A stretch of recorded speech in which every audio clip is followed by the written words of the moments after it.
need you to picture something with me right now. Just close your eyes and picture this. Uh-oh. I already know where this is going. No, seriously, hear me out.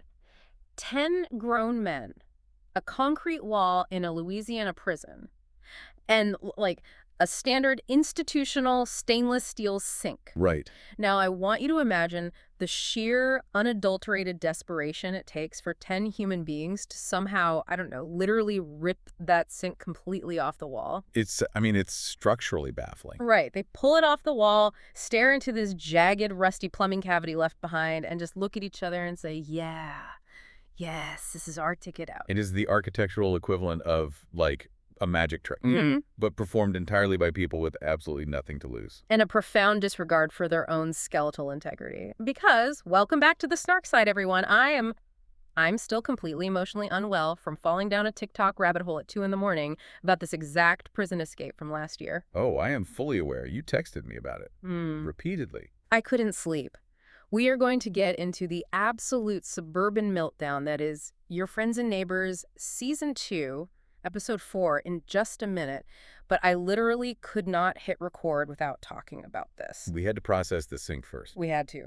But, quickly, for anyone new to the Snark Squad, welcome, babes. We are so thrilled you're here to analyze the messy, chaotic underbelly of suburban crime with us. And to our returning listeners, you already know the drill. You absolutely do. Hit subscribe, leave us a 5-star rating, and send this to the friend who would absolutely 100% orchestrate a neighborhood scandal just to feel alive. Because you absolutely know the one. Frankly, listening to this show is practically a prerequisite for understanding that specific friend. Exactly. But, okay, returning to my late-night research. Which you generously shared via, 17 separate text messages while I was trying to sleep? I needed you to wake up and panic with me. The Louisiana sink escape is like a full-blown movie. Or actually, no, it's a total clown show. It's a masterclass in structural exploitation, honestly. But I am still trying to wrap my mind around the physical logistics. Like, how does a sink even come off a wall? Well, you have to look at...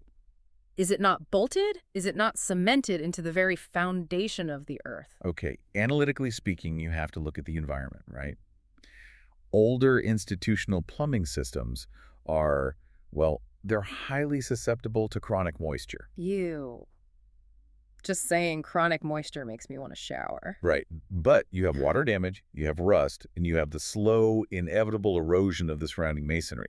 They didn't just casually bump into this sink. No, obviously not. This was a concerted, likely prolonged effort to weaken the fixtures over weeks, maybe months.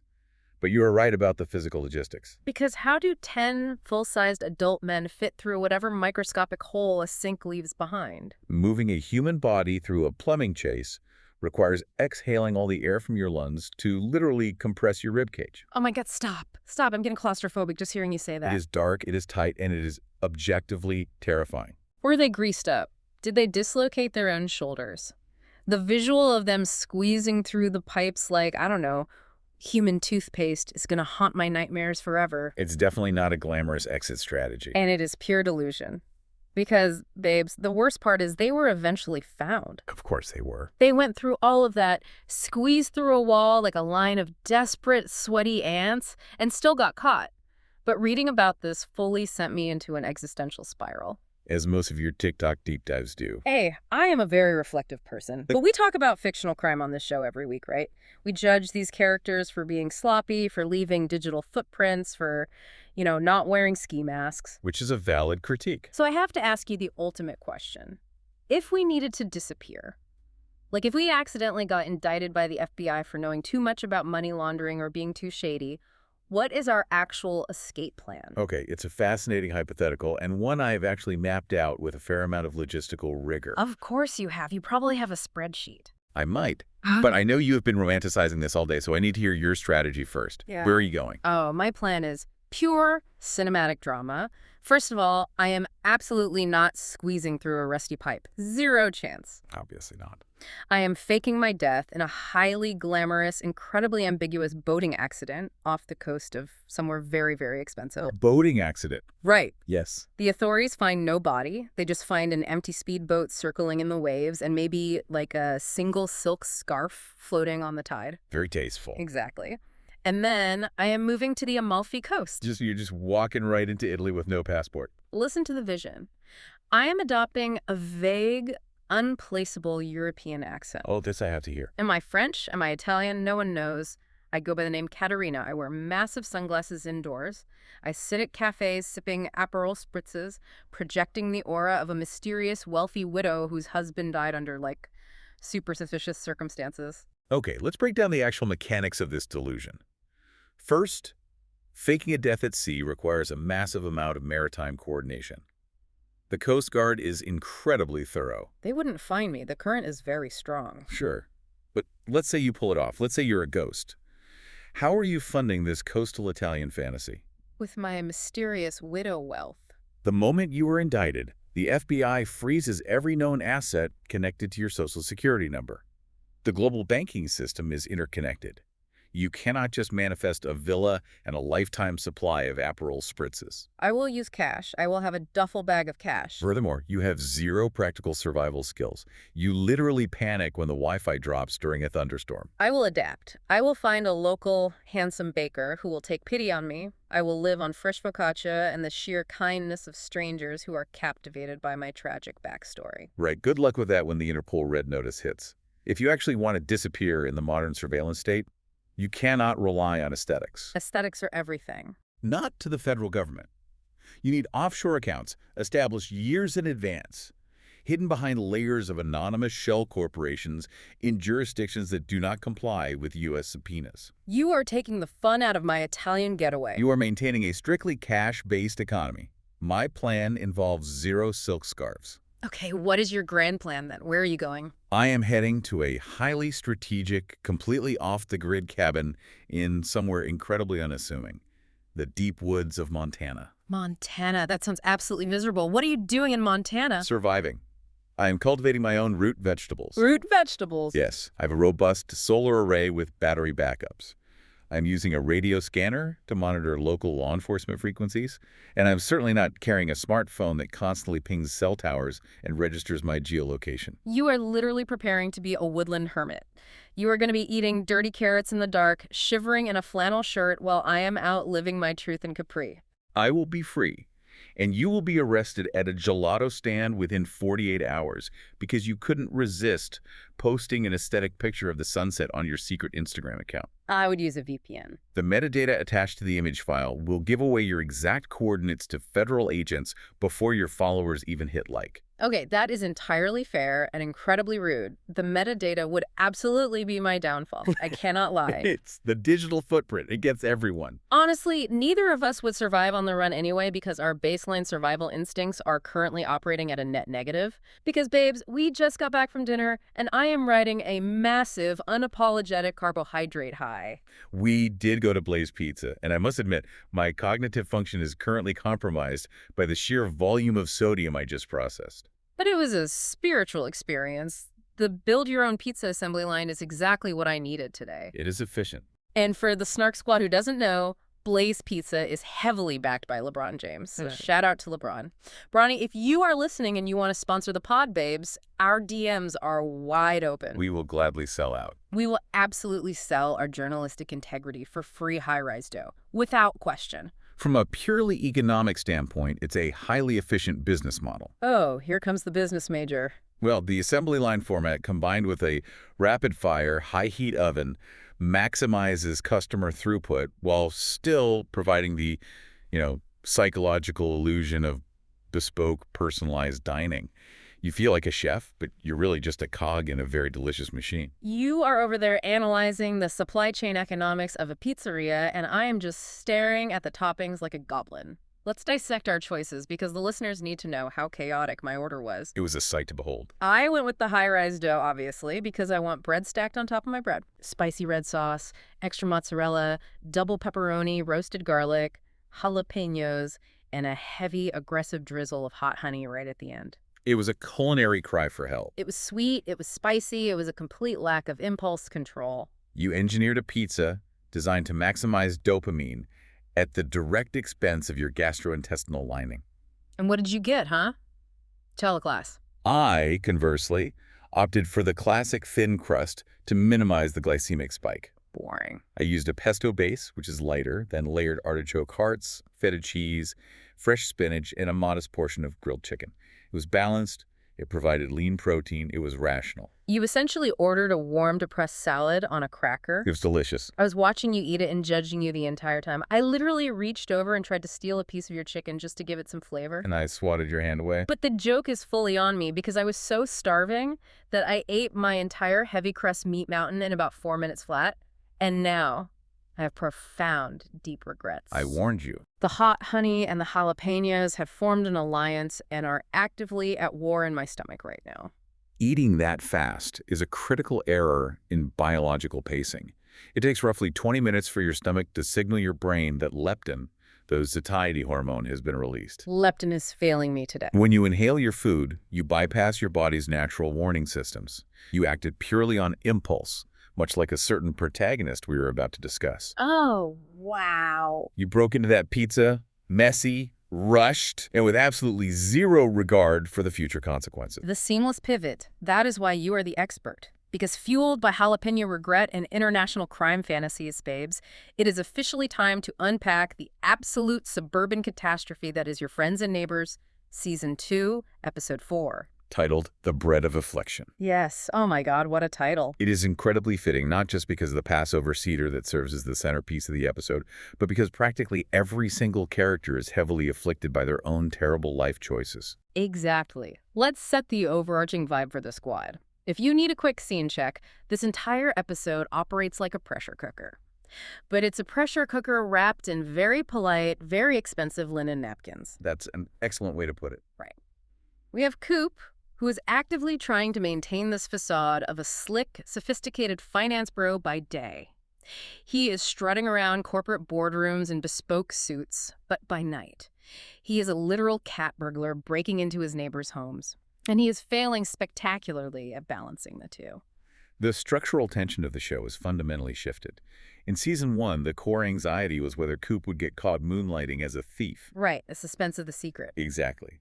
But now, Season 2 threw that premise entirely out the window.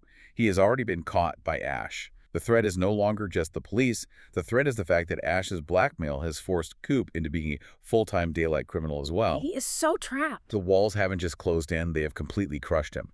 He is in an inescapable pit, and he is dragging his entire family down into the darkness with him. Which brings me to the absolute most visceral, emotional reaction I had to this entire hour of television. We have to talk about Mel. We do. Mel's complete and utter unraveling. I am watching her storyline, and I am feeling a massive Skylar White effect taking place in the fandom right now. Okay, let's break down the mechanics of the Skylar White effect for anyone who might not be spending their evenings deep in the TV theory subreddits. Right. So if you look at the discussions online right now, like on TikTok or Reddit, Mel is receiving a torrent of internet hate. It's disproportionate. It is insane. Viewers are calling her annoying. They're saying she's a drag. They're complaining that her family drama is taking up too much screen time. It is exactly the phenomenon we saw with Skylar White in Breaking Bad. The hypocritical audience bias. Exactly. You have a husband who is out there actively destroying lives, committing literal felonies, stealing and endangering his family. And yet the audience roots for him because he gets to play the cool, brooding anti-hero. He gets the action sequences. Right. But the wife who is just trying to survive the toxic radioactive fallout of his lies, she gets completely vilified for reacting normally. It is deeply misogynistic and entirely hypocritical. It's a highly documented sociological phenomenon in viewer dynamics. Audiences watch premium cable dramas for escapism. Yeah. They want to project their own desires for rebellion and power onto the male protagonist. Coop's crimes, while morally bankrupt, are presented as exciting. They involve high-stakes heists, massive sums of money, outsmarting billionaires. It's shiny. Exactly. Mel's struggles, however, are domestic, grounded, and uncomfortably real. The audience rejects Mel because her pain shatters their escapist fantasy. She reminds them of the real-world consequences of selfish behavior. Preach. And if you actually look at what Mel is surviving in this episode, it is brutal. She is going through intense perimenopause. The physical toll is clearly agonizing. The show does not shy away from it, which I actually appreciate. We see her waking up completely drenched in sweat, having to strip and change her own bed sheets in the middle of the night, while Coop is totally oblivious, just snoring next to her. He is completely emotionally vacant. Her body feels like a hostile environment. Her husband has been lying to her for months. Her teenage daughter looks at her with absolute disgust. And her standing in this wealthy, hyper-competitive neighborhood is completely evaporating. It is the systemic erasure of her identity. In a neighborhood like Westmont Village, your value is entirely predicated on your utility, your wealth, your youth, and your social leverage. And she is losing all of it. Mel is losing all three simultaneously. She looks like someone who knows the room is moving on without her, and she has absolutely no clue how to stop it. Amanda Peet is playing that quiet, terrifying desperation with incredible nuance. Thank you. She feels completely invisible. And how does she finally react to being invisible in the most unhinged, messy, glorious way possible? She initiates a full-blown neighborhood war with Bree. The dog poop incident. Yes, over leaving a literal plastic bag of dog poop on Bree's pristine doorstep. It is so petty. It is the most stereotypically suburban crime imaginable. It is juvenile, yes. But what does Bree do? Bree doesn't just throw it away. Bree doesn't just send a passive-aggressive text. Bree hires a professional masonry crew to construct a massive, noisy, permanent spite wall right on the property line. The mechanics of the spite wall represent an incredible escalation of hostilities. It's so crazy. Building a permanent structure requires permits, zoning board approval, and thousands of dollars in labor and materials. To deploy that level of infrastructure as a response to a bag of feces reveals a deep, vindictive rot within Bree's character. She is weaponizing her wealth. She is physically manifesting her contempt for Mel. And it leads to the absolute peak moment of the episode for me, the driveway standoff. Oh, that was tense. Bree deliberately blocks Mel's driveway with a massive construction truck, just to be awful. Mel comes out vibrating with this suppressed perimenopausal rage, and she just marches up to the truck, slams the heavy metal truck bed shut with her bare hands, and speeds off in her car. She was at her breaking point. I was off my couch. I was screaming and cheering for her. She has zero control over her husband, her body, or her life, so she is going to assert absolute dominance over that truck bed. It is a profound manifestation of impotence. She cannot fix her marriage, so she fixes the physical obstruction in front of her. But the contrast in how the audience receives this is stark. So stark. Mel acts out by slamming a piece of metal. Coop acts out by committing grand larceny.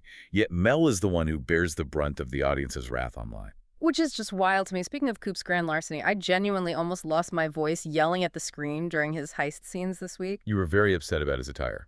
We need to discuss Coop's sloppy burglaries.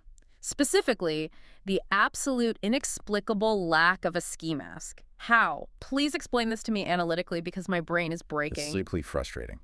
How are you breaking into the homes of the wealthiest, most paranoid people in Westmont Village, people who absolutely have Ring cameras on every single door, motion sensors, and private security patrols, completely barefaced? From a tactical standpoint, it is the most egregious logic gap in the series right now. Right. And people are tearing it apart.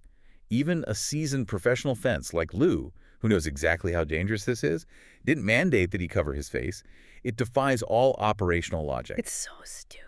If you are infiltrating a hostile, highly monitored environment where your primary objective is stealth and anonymity, facial concealment is step 0. You don't even proceed to step 1 without it. The only explanation that makes sense to me, and I am fully convinced of this, is that the network paid John Hamm an astronomical amount of money for that specific chiseled jawline, and the executives absolutely refused to cover it up with a $12 piece of neoprene from Amazon. A helmet rule of cinema. Yes. It is a purely aesthetic Hollywood choice over a logical one, and it drives me completely insane. You see it in superhero movies all the time. The hero always finds a flimsy reason to take their mask off so the audience can see the A-list actor emoting. Exactly. Iron Man opens his little faceplate constantly. But within the internal narrative of this show, it makes Coop look incredibly arrogant and dangerously careless, especially considering he was literally just caught on camera by Ashe in the previous episodes. He didn't learn a thing. You would think the trauma of that blackmail would induce a little operational security. But it doesn't. So he breaks into Hurry and Gretchen's sprawling mansion with his partner Elena guiding him through a hidden earpiece. And we will definitely get to poor Elena later because she's being treated terribly. He really is. But Coop bypasses their security and finds a locked room. A secret, highly reinforced room. And what does he find inside? Gold bars, bearer bonds, cash. None of the above. No, he finds a reproduction of a violin worth $200,000. A literal fake. And stacked next to it, Dozens of hoarded cases of Ozempic and cosmetic dermal fillers. It's brilliant. I had to pause the show because I was laughing so hard. It is peak suburban delusion. The writing team is exceptionally skilled at skewering the psychology of the ultra-wealthy. Finding a $250,000 replica of an instrument just tossed aside in a storeroom and forgotten about is the perfect metaphor for Westmont Village. It really is. It's not even the genuine article, but they hoard it simply for the prestige of owning it. It's the illusion of culture. It's entirely performative. They don't even play the violin. Precisely. And the hoarded weight loss drugs and fillers. That is a razor-sharp commentary on the modern elite's obsession with curated, medicalized physical perfection. Yes. They aren't hoarding cash for a rainy day. They are hoarding the chemical components of their own vanity. They are terrified of aging, terrified of gaining weight, and they view these drugs as scarce commodities that must be protected behind reinforced doors. It is so deeply sad, but also hilarious. They want to project this image of being naturally thin and naturally cultured, but behind a locked door, it's all fake instruments and injected hormones. The facade is crumbling everywhere. But right in the middle of this glorious nosy neighbor discovery, Coop's earpiece crackles. And it isn't Elena. No, it's not. Ashe has hijacked the signal. Ashe calls him, and he is completely unhinged. He is audibly high on cocaine, and he demands that Coop drop everything, abort the mission, and come over to his house in exactly 15 minutes. This sequence is a masterclass in shifting power dynamics. I was so stressed out. Up until this phone call, Coop operates out of the delusion that he is playing a smart, strategic game. He believes he can compartmentalize Ashe, manage the terms of the blackmail, and handle the burglaries as separate, controllable variables. He thinks he's the boss of his own secret life. He thinks he is playing chess. But Ashe is pure, unpredictable chaos. Ashe is flipping the chessboard over, setting the pieces on fire, and snorting lines off the table. It is terrifying to watch because Coop rushes over there sweating and panicked, and Ashe physically forces him to do a line of cocaine just to appease him. A total dominance play. Coop is standing there, this supposed sophisticated mastermind, and he is coerced into snorting drugs just to keep this billionaire psychopath from detonating his life. It completely shatters the illusion. Coop has absolutely zero control. He is a puppet on a string. Forcing Coop to do the line effectively demonstrates just how untethered Ashe is from normal social contracts. He does not care about the logistics of the heist Coop was currently executing. He cares about asserting physical and psychological ownership over Coop. Just to prove he can. It's a reminder that Coop is not a partner. He is property. And all of this suffocating, drug-fueled, blackmailing tension completely boils over in the absolute worst possible environment. The dinner party. The Seder from hell. Harry and Gretchen host a traditional Passover Seder, and it functions as a masterclass in claustrophobic, agonizing social dynamics. I was physically retracting into my couch cushions. The secondhand embarrassment was lethal. Because the doorbell rings, and Ashe walks in, and who does he bring as his +1? The absolute last person anyone wanted to see. Sam. The exact same Sam whose husband Coop professionally and personally ruined back in Sin 1. The sheer audacity of Ashe bringing her into that specific dining room is staggering. It is a highly calculated surgical strike by Ashe. He is fully aware of Sam's history with Coop. He knows exactly how her presence will destabilize the entire room, particularly Mel and Coop. It was so tense you could cut it with a knife. It's literally a pressure cooker wrapped in polite silverware, where every single character is bargaining, bluffing, and pretending the bill won't eventually come due. Oh, the bill is due. The Seder is ostensibly a religious ritual commemorating liberation from bondage, but in this room, everyone is hopelessly enslaved to their own secrets. That is such a good point about the bondage. Because no one is free in that room. But I have to say, I am absolutely living for Sam's energy in this scene. She definitely made the most of it. He does not cower in the corner. She doesn't play the tragic victim. She gives this dinner party to actively hustle. She is trying to win back the favor of the neighborhood ladies, specifically Maggie and Suzanne. Networking at its finest. She is literally pitching them commercial real estate deals right over the care set. She's basically projecting, like, yes, my husband is dead. Yes, I am currently sleeping with this unhinged billionaire. But do you ladies want to co-list this multi-million-dollar property? The hustle never sleeps. Sam operates entirely on survival mechanics. She recognizes a fleeting opportunity to claw her way back into the social strata that ejected her, and she seizes it without hesitation. You have to respect it a little bit. But her vibrant, aggressive networking acts as a direct catalyst for Mel's total collapse at the table. Oh, God. Mel at the Seder. It was tragic to watch. Mel looks across the table and sees Sam. Sam is younger, she is securing lucrative deals, she is sneaking off to the guest bathroom to hook up with Ashe, she is practically radiating relevance. Everything Mel feels she lacks. And Mel just completely cracks under the weight of her own invisibility. She starts drinking wine like it's water. She becomes visibly, loudly sloppy. And it all culminates in Tori, her own teenage daughter, having to intervene and call an Uber for her mother. The staging of that scene is devastating. It broke my heart. Tori stands on the manicured lawn looking down at her mother, who has literally stumbled and fallen into a decorative garden hedge, and she calls her pathetic. Ugh, that word. It is the complete destruction of the maternal pedestal. And the saddest part is that it is incredibly rare in television to side with the teenager in these domestic disputes. But in this instance, Tori is entirely correct. Mel's behavior is indefensible. I felt awful for Mel. I truly did, because that word pathetic cuts straight to the bone.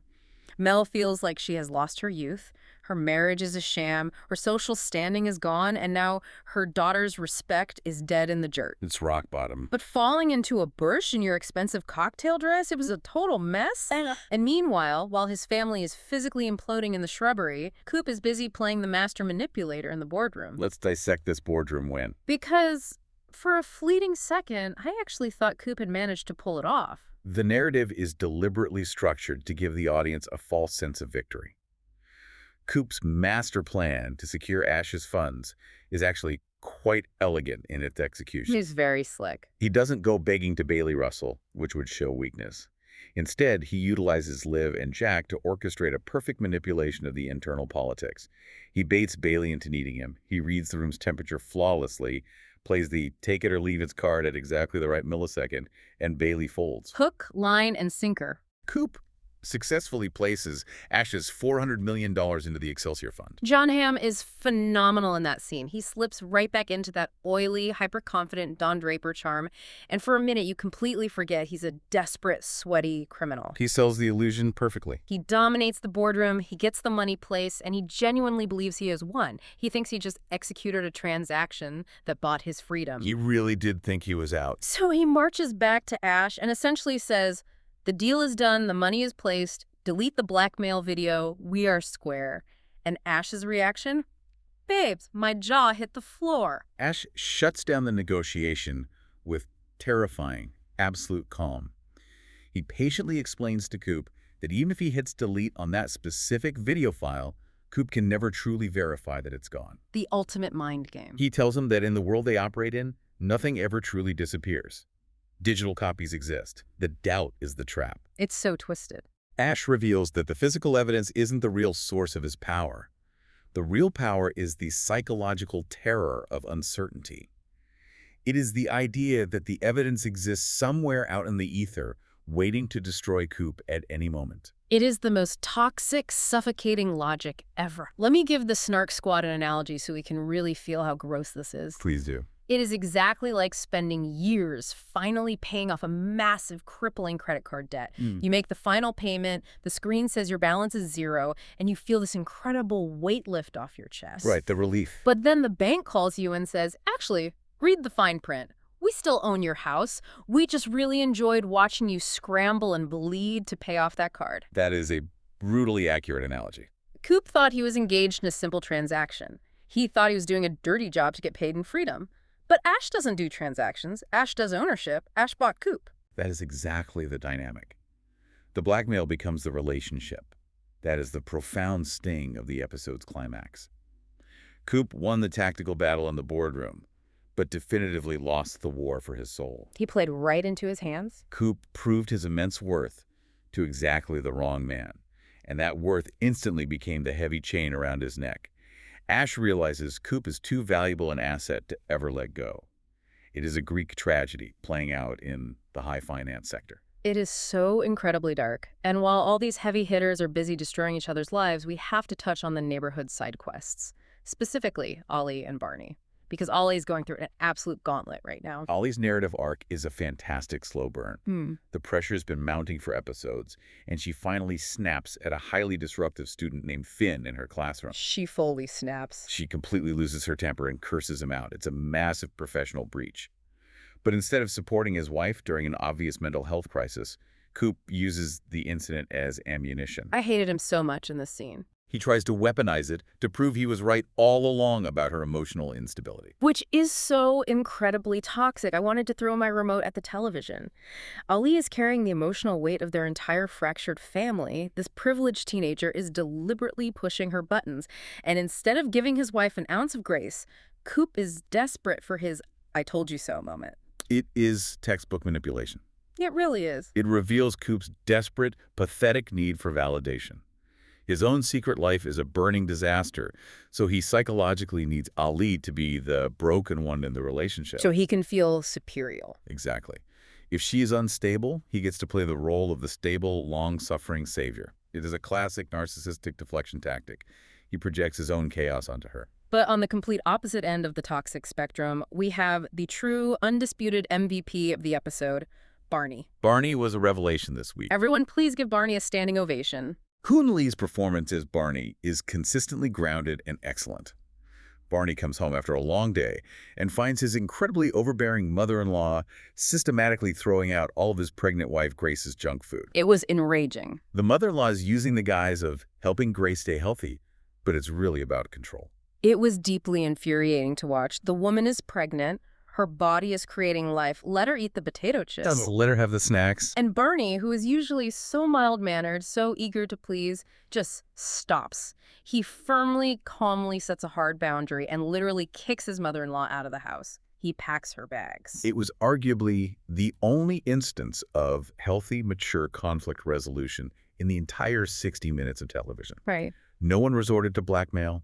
No one built a spite wall. No one left feces on a porch. It was just a man looking at a toxic dynamic and saying, "You are overstepping your boundaries and you need to leave my home." It was deeply refreshing to witness. It was the emotional palate cleanser we desperately needed. Okay, before we dive into our messy segments, we have to settle a massive debate. The Ashe versus Coop debate. The Snark squad needs to know where we stand on this. Looking at the landscape of this show right now, who are we feeling more, Ashe or Coop? Because I have to confess, and I know you're going to hate this, I am completely Team Ashe. You cannot possibly be serious. The man is a sociopathic extortionist who forces terrified people to consume narcotics at gunpoint. I am dead serious. Look, strictly from the perspective of chaotic entertainment value. Entertainment value, okay. Look at Coop. Coop is exhausted. He is constantly sweating through his expensive suits. He is lying to every single person he loves. His blood pressure is probably through the roof, and he is just stressed 24/7. He's under a lot of pressure. Ashe. Ashe is having the time of his life. Ashe wears a custom necklace made out of the 2 literal bullets that were surgically extracted from his own body. Who does that? It's a very intense accessory choice. That is peak comic book supervillain energy. He is unhinged. He is dripping with charisma, and he is gleefully dragging all these boring, pretentious suburbanites down into the mud with him. I am living for his absolute chaos. I will argue for Coop, purely from an analytical standpoint of narrative endurance. Of course you will. Despite his utter delusion and moral bankruptcy, watching Coop attempt to juggle these massive, conflicting, high-stakes lies is a fascinating study in human limits. He is spinning plates, but the plates are made of C4 and they are actively on fire. They're exploding everywhere. He has to manage the expectations of Bailey Russell. He has to survive Ashe's psychological torture. He has his fence, Lou, constantly telling him he's just a dead man walking. And he has his increasingly angry, marginalized partner, Elena, feeling completely sidelined. It's too much for one person. It is a masterclass in structural stress. I appreciate the sheer terrifying effort Coop is exerting to keep his life from collapsing, even if the collapse is inevitable. He is a sweaty, tired, miserable plate spinner. I will always prefer the guy standing in the corner throwing rocks at the plates. Well, we clearly disagree on that. Which perfectly transitions us into our first messy segment, Neighbor or Narc. This is the segment where we analyze the secondary characters within the Westmont Village ecosystem. The premise is straightforward. Who is smartly observing the chaos from the sidelines, and who is fully voluntarily inserting themselves into the blast radius? Okay, I'm kicking this off with Bree. the wall builder. A strong choice. I am declaring Bree the ultimate narc and the most unnecessarily chaotic neighbor of all time. You do not just hire a crew to build a brick wall over a single bag of dog poo. It's an overreaction. That is a psychotic escalation of hostilities. You build a wall because you secretly, desperately live for the drama. She wanted to provoke Mel. She wanted a front row seat to watch Mel lose her mind. She wanted to force an interaction. Bree is fully inserting herself into the chaos because she is profoundly bored with her Pilates classes and her sterile life, and she needs the conflict to feel a pulse. Bree's reaction is undoubtedly disproportionate and participatory. But if we're looking for the true ultimate observer, we have to study Lou, Coop's fence. Oh, Lou is iconic. Lou is the absolute neutral party in this entire narrative.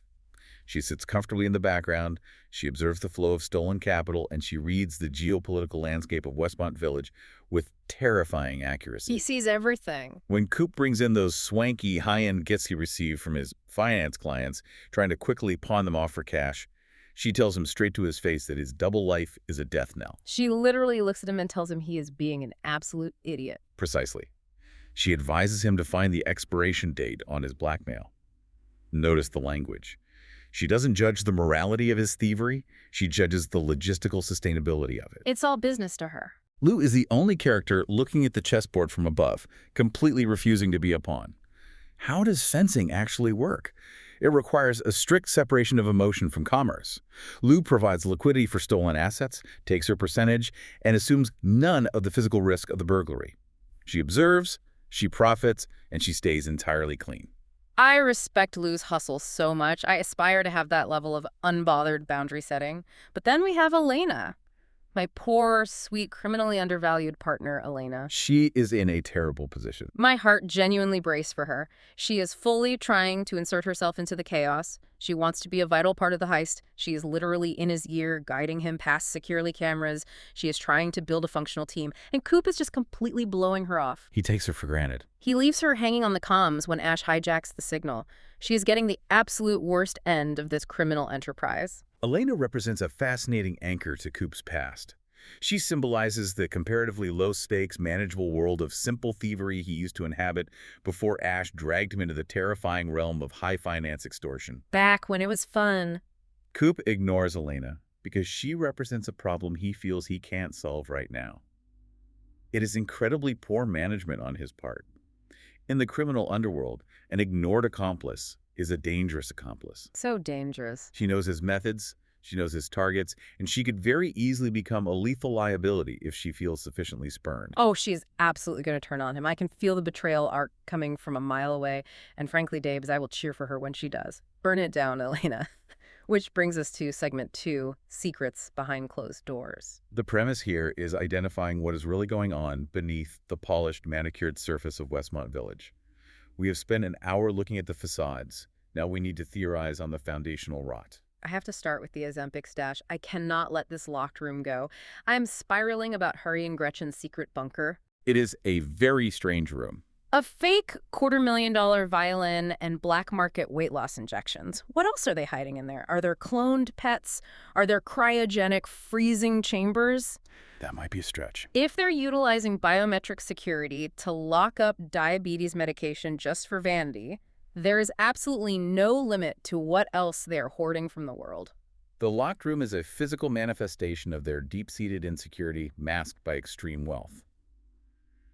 But if we want to talk about true, dangerous, dark secrets, we have to pivot and zero in on Ashe's past. Oh, Ashe's past is dark. Because there were some incredibly terrifying details dropped during that Seder dinner. Yes. The Reddit threads caught this instantly, and it gave me full-body chills. During the Seder, when the guests are reciting the 10 plagues of Egypt, Ashe smiles this massive, deeply unsettling grin and clearly enunciates death of the firstborn. So creepy. And then later in the episode, in a seemingly unrelated conversation while he is in bed with Sam, he mentions trying for a boy with his first wife. The Snark Squad theorists have been working overtime on this connection, and I am fully buying into this wild theory. Let's hear it. Did Ashe kill his first wife? Or, like, if he didn't pull the trigger himself, did his shady underground shipping business and drug smuggling cartel ties get her killed? It's highly probable. Is that exactly when he got shot twice? Because earlier, he tries to casually give Sam's kid a literal military drone as a gift, That screams international crime lord.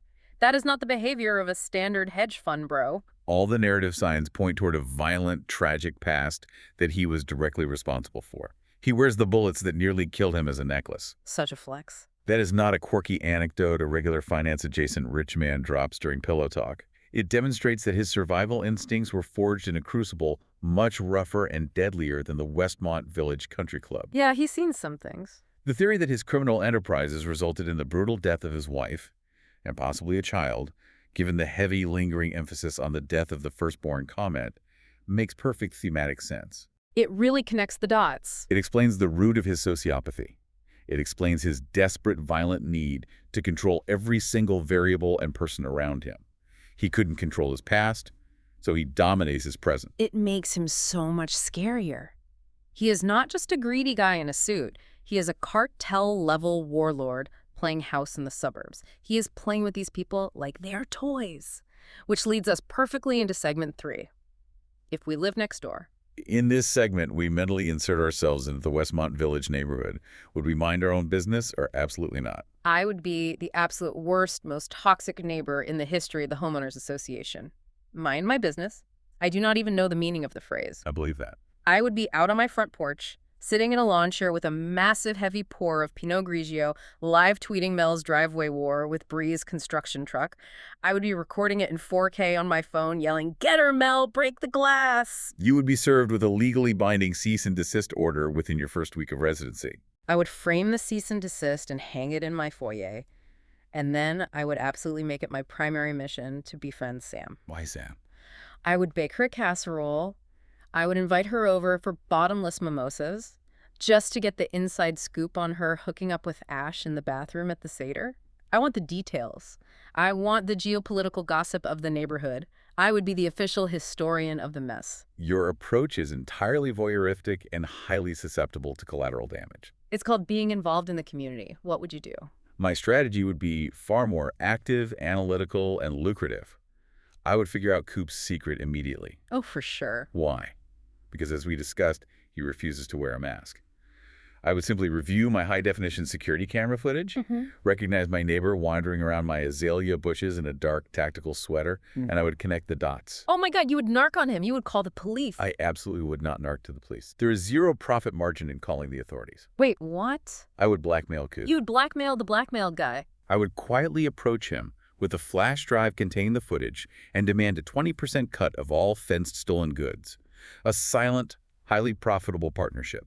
I provide neighborhood cover and alibis, and he provides a steady stream of untraceable luxury capital. You are literally sitting here critiquing Coop for getting blackmailed by Ashe, and your grand master plan is to also blackmail him. You would be putting a massive, glowing target on your own back. But it's a calculated risk. Ashe would find out about your little side hustle, and you would be wearing a bullet necklace of your own by Tuesday. It requires meticulous risk assessment and leverage management, skills which Coop entirely lacks, but I possess. I would keep the original footage on a dead man's switch located on an encrypted offshore server. A dead man's switch. Yes. If anything happens to me, the footage automatically emails to the FBI, Ashe's enemies, and the local news. You are a genuinely terrifying person. I am moving to the Amalfi Coast specifically to get away from you. Which brings us to our final and most chaotic segment, Snark Squad escape plans. Tying this all back to our opening discussion about the men squeezing through the prison sink, we need to answer the ultimate tactical question regarding the show. How should Coop actually escape Ashe? What is his single viable way out of this trap? Okay, I have thought about this deeply, and I am arguing this with my whole chest. Coop needs to fully commit and fake his own death. It is the only way out. That is absurd. He needs to take a page out of my Katerina playbook. He takes the hidden cash he already fenced with Lou, because we know a guy like him has a bug-out bag hidden somewhere. He leaves a burning car by the marina to make it look like a mob hit gone horribly wrong, and he moves to a non-extradition country. A burning car. Yes. Goodbye, Coop, the stressed finance bro. Hello, Antonio, the carefree bartender in Costa Rica. I'm pushing back on this theory entirely. It is too theatrical, it relies on too many uncontrollable variables, and, frankly, Coop does not have the psychological discipline to pull it off. He could learn to make margaritas. He is completely addicted to the lifestyle. He couldn't even give up his boardroom ego when he had the chance to walk away. He desperately wants to be the smartest guy in the room. You cannot be the smartest guy in the room if you are quietly pouring drinks for tourists under an assumed name. So what is your grand, highly logical plan then, Mr. Strategy? Coop needs to go straight to the FBI. The FBI. He needs to become a high-level federal informant. He walks in and turns Ashe in for the military drone trafficking, the cocaine smuggling, and the offshore extortion rings. He offers the feds the entire Excelsior Fund ledger on a silver platter. And then what? In exchange, he negotiates full blanket immunity and enters the witness protection program. He gets relocated as a bland, mid-level corporate accountant in Omaha, Nebraska. It is safe, is legally binding, and it neutralizes Ashe permanently. Omaha. Coop wouldn't last a single week in Omaha. He would be so profoundly bored. By day 4, he would be trying to pick the lock on his neighbor's back door just to steal a decorative ceramic cornucopia, just to feel a rush of adrenaline. He would have to adjust. He is an addict. Witness protection would kill his spirit faster than Ashe would kill his body. A boring, tedious life in Omaha is vastly preferable to a violent, agonizing death. Your fake death scenario is full of massive logistical holes. Look at who Ashe is. Ashe is a man who deals with international cartels. Which is why you fake the death. If Coop faces death, Ashe will not just accept a burning car and a police report. He will demand dental records. He will hire private military contractors to hunt Coop down to the ends of the earth, purely for the personal insult of trying to escape his ownership. He wouldn't find him. The FBI route is the only one that provides institutional, heavily armed protection.